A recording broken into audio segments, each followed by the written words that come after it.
There is something strange happening to us, to humans, to our minds. It's not just the usual hand-wringing about technology or the pace of life. It's something deeper, harder to name, and more unsettling. The feeling that our memory is breaking down, that we are, collectively, forgetting. Not just facts or dates, but entire textures of experience. We live in the perpetual present, unable to fully recall what life felt like just a few years ago. The fog isn't just in our heads, it's between us.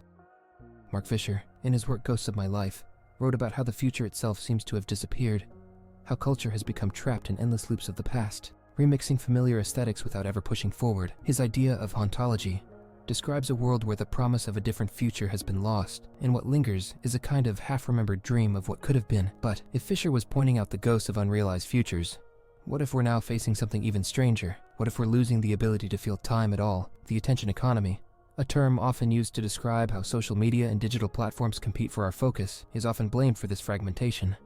Jenny Odell, in How to Do Nothing, argues that our capacity to pay attention is being systematically eroded.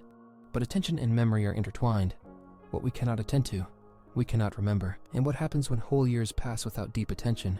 When life becomes a blur of notifications, headlines, and algorithmically curated nostalgia? The result is a kind of enforced amnesia, not just individually but collectively. It's not that we don't remember the facts, what happened in 2020, or which movies were popular last year. It's that we're losing the sense of how those years actually felt. The ambient moods, the weird little pockets of culture, the in-between moments that once shaped our lives. Everything is flattened into a vague, hyper-mediated soup of recycled aesthetics and fleeting outrage. There's an unsettling idea buried here. What if part of the reason we can't quite articulate what's happening to us is because the thing that's happening is the very thing that would let us articulate it? If memory is the connective tissue between moments, the thing that allows us to feel time as something continuous, then what happens when that tissue starts to dissolve? Maybe this is why so many people are grasping at half-ironic conspiracy theories like the Mandela effect, the idea that small parts of reality are being rewritten without anyone noticing. It's easier to believe reality is glitching than to confront the possibility that our minds themselves are breaking down, together, all at once. If there's any way out of this fog, it might lie in the act of paying attention itself.